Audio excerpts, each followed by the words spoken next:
Дараадаа тавьсан зорилго маань өндөр болохоор тэднийхэн төлөө илүү сайжрах хэрэгтэй гэж үзсэн учраас энэ сургалтанд сурсан. Математик, англи сууж байгаа болохоор SAT бол IELTS-ийн шалгалтыг төрүүлж өгөөд. За өөрийгөө танилцуулаарай. Плейси ямар ангид хэр удаа суралцж байгаа вэ? Намайг Мөнгөн Шавагтай Ашиглан гэдэг.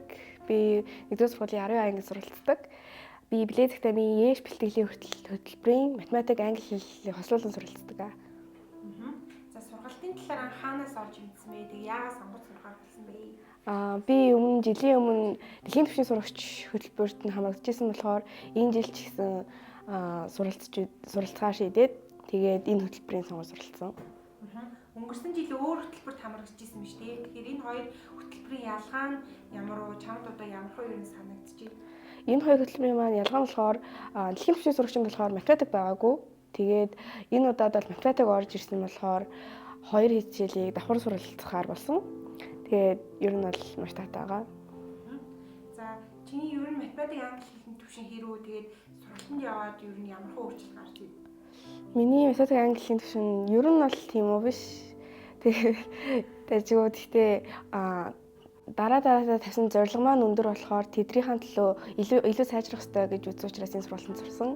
Тэгээд одоо бол өмнөхөөс илүү сайжирсан гэж үзэж байгаа. Яагаад гэвэл 11-12-ийн ах эгч нартайгаа 11-12 дугаар ангийнхны үздэг зүйлийг суралцаа явж байгаа болохоор үеийнхнаасаа илүү зүйлийг суралцаа явж байгаа гэдэгтээ итгэж байгаа. За ер нь сургалтын хугацаанд сонирхолтой санагдсан тийм сэтгэлд үлдсэн үйл явдал аа юу? Огтд зориулсан технологийн тийм сургалтын дээр гоё шинэ жил төгссөн болохоор гоё шинэ жилтэй холбоотой тийм бэлэг туршлалын тэгээд зүйл хийсэн. Тэгээд тэр нь бол амар таалагдсан.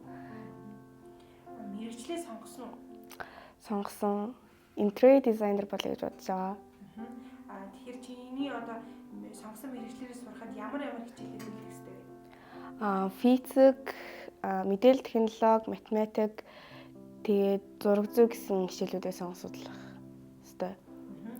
За одоо 2 жилийн дараа эсэлтийн шалгалт өгөх юм шүү дээ. Чи эсэлтийн шалгалтуудаа өгөхөд ер нь хэр бэлтгэлтэй байгаа юм бэ? Одоо ямар юм санагдаж байгаа вэ? Ер нь бол бэлтгэлтэй болж байгаа гэж үзэж байгаа.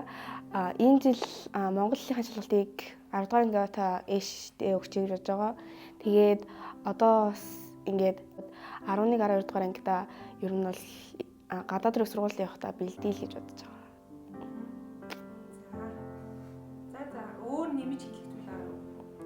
Өөрөө тэгэл хамгийн жоохон болохоор тийм л энэ да.